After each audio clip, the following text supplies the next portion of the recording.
These guys are the only 5-minute. No, there's these guys. Let's try that one. Ah, they're just starting. Okay, we'll watch this then. D4, knight f6 was the start. Okay, so potential Benoni structure. Will we have c4? Okay, no. So without the pawn on c4, one maneuver you'll always have to be aware of for both sides, really, is knight f3 to c4. Also, bishop g4. Should this be ruled out with h3 right now? It's not. White will have a knight d2 reaction if bishop g4 is played. So if we do have bishop g4, it's going to be this. Okay, now a locked center, or we'll first wait to see. Are we going to have a capture? No, we're not. So the center is closed. Play will ensue on the wings, on the flanks. a6, a4 should pretty much be a knee-jerk reaction. Can't really allow black to get in this structure. The knight, again, wants to eventually make use of c4. It could make use of c4, but it's not making use of c4. If knight c4, knight b6, knight a3, something I voiced in one of my live blitz commentaries on YouTube, I first saw that. I experienced that particular reaction against Nakamura. Knight c4, knight b6. This is just in a blitz game online. Knight a3, avoiding exchanges, basically going with that principle, avoiding piece exchanges since white is the side that has a space advantage. So now this is going to be an issue. Now this knight maneuver is directed at doing what? Two things, actually. Providing, making f5 available and knight c4 to b5 to d4. He's heading on a long journey right here. Just like white has a knight f3, d2, c4 idea, black in this structure has e8, c7. He's really looking to get to d4, which is not yet a hole, but it's definitely supported very well. And so here we go. Knight is on b5. h4? Why was h4 played? Oh, it couldn't have been taken at that moment. The queen was having to watch over this pawn. When knight c7 was played, h4 was played. If queen takes, knight takes d6. So, okay. h4 is looking to induce some weaknesses against the black side, but can this maybe turn out to just backfire on white? For example, it would backfire, I'm pretty sure, if this pawn is able to make use... Well, if it's able to get to f5 and then come down to f4, this pawn starts to become a big issue. Do you give up the dark square bishop or not?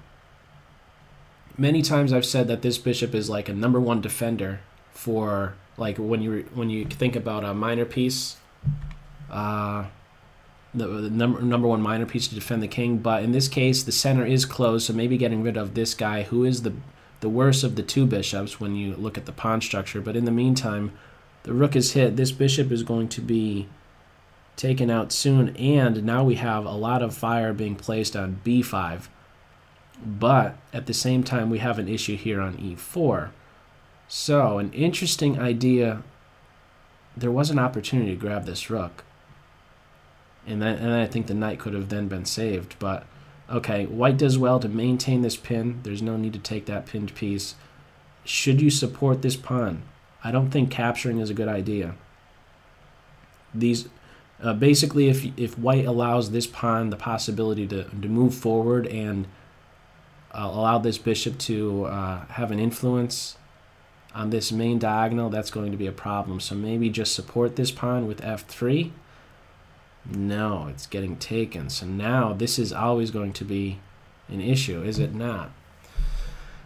Okay, so it's getting pinpointed right away. Queen is hitting at f5. I guess queen d7. No. First, a question is thrown to the bishop. If takes, then the queen recaptures. I'm really liking, I think, black. Even though white has the bishop pair, I really do like these central pawns. Knight takes pawn runs into a bishop pin. And that could only be, well, it just runs into multiple pins, basically. If knight takes, bishop here, you could only defend it, but white could throw more fuel on it, and that's going to be the end of the game. So that's ruled out. There is no knight takes e, so what do you do? Okay, now light square weaknesses. That's my first thought. As soon as I see that, light square weaknesses, Can black somehow get in f3 to smash open this king side? That's maybe the direction black is going in, looking for now rook g8. Now this move could come with tempo. We might see this, and we are seeing it. 2 minutes, 50 seconds for white, 2:16. Bishop backing up. Both are pointing at the king. f3. This is hit. The queen is now very, very central. Doesn't get any better than that, does it? Okay, so recognizing that, white wants to eliminate a very well-placed piece. And maybe this now starts to become an issue. Maybe we could just have queen takes queen. Pawn takes. This is now a connected pass pawn, and well, excuse me, it's black's move. Let's get the move order here first. Oh man. Okay, so white is threatening queen takes. With that structural change, white's going to be better because of a connected pass pawn, and I believe this pawn is going to go down very quickly after rook e1. So what do you do as black? You don't do a whole lot. Oh no, you are doing something. Queen takes queen. Queen takes queen is met with this, but now we just have the dropping of a pawn. That is going to be a serious, serious problem.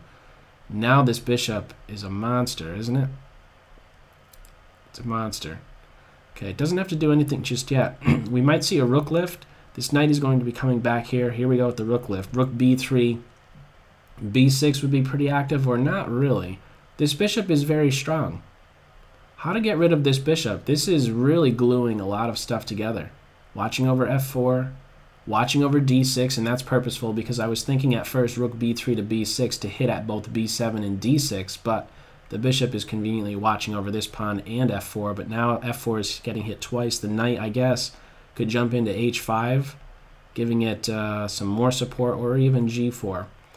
Both are defending f4 twice, but now there's maybe some pin.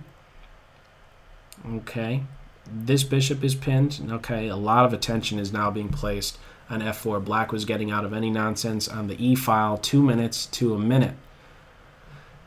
This can really go either way. Okay, the knight is now out of squares. Rook here is a sad move to have to make. Okay, black is now babysitting a piece. There's got to be a way to make a deflection type of move, or is there? I say just get rid of this knight, or no, challenge this bishop. I think the number one thing should be get rid of this bishop before you can make any progress. Less than 50 seconds for black. Okay, b7 is hit. This knight is hit. How do you defend that pawn? Okay, the bishop is now hit. Back up here, box out the knight. We're going to have a rook bumping up, probably g7, so that you're still ready to pile up maybe on g2. But how do you get rid of this bishop? I think this rook is a bit out of play. Or no, you know what's white's intention is to get this pawn rolling with b4.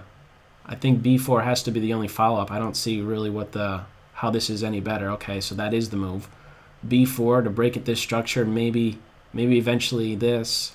If bishop takes bishop here, no, that would drop this pawn. Now this pawn is hit twice. White is clearly, this should be much more clear to see on the clock and the position. White is doing much, much better. Piece activity. The bishop negates the knight. This bishop is now dead. Oh, man. Why was... Oh, okay, this knight is falling. Very nice. I missed that.